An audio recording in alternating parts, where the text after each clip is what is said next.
What's going on, guys? My name is Rapid Instincts, and welcome to the very first episode of The Arsenal.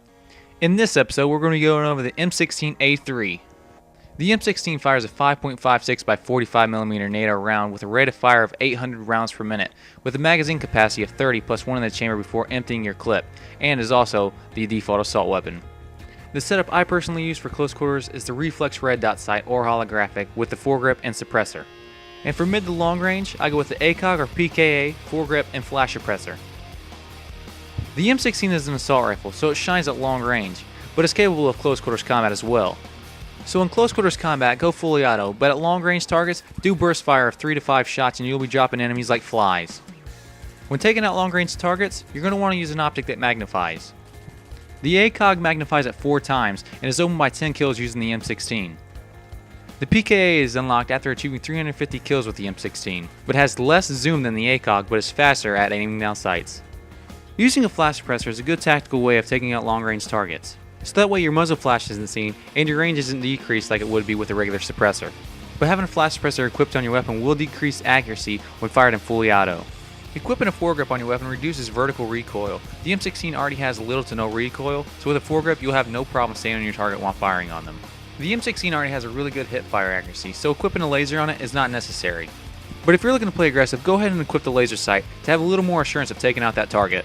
Now that we're past the attachments, let's get on how it compares to the other assault rifles. Since all assault rifles have the same amount of damage in Battlefield 3, you're going to want to go on rate of fire. With the M16 having 800 rounds per minute, it comes in second place in all assault rifles, the F2000 coming in first. So even though it is the default assault weapon, does that mean you're at a disadvantage using it? So don't underestimate the M16 just because it's the default assault weapon. It is the best all-around assault rifle in Battlefield 3, from being a close combat weapon to even being a long-range target weapon. Since the M16 is the best all-around weapon, if you're new to Battlefield 3, you should have no problem using it. Now let's get into the damage of the M16. The M16 does 25 points of damage until it gets up to 15 meters. Then it starts dropping 1 point every 5 meters until it gets up to 40 meters at doing 19 points of damage, along with the other assault rifles, so you should have no problem going toe-to-toe with somebody with a higher unlocked weapon. So on average, it'll take 5 to 8 bullets to take out an enemy.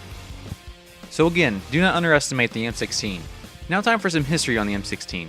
The M16 became the United States military standard rifle in 1969 during the Vietnam War, but was invented in 1957 by Eugene Stoner in California and then sent out to South Vietnam for jungle warfare fighting in 1961 as testing.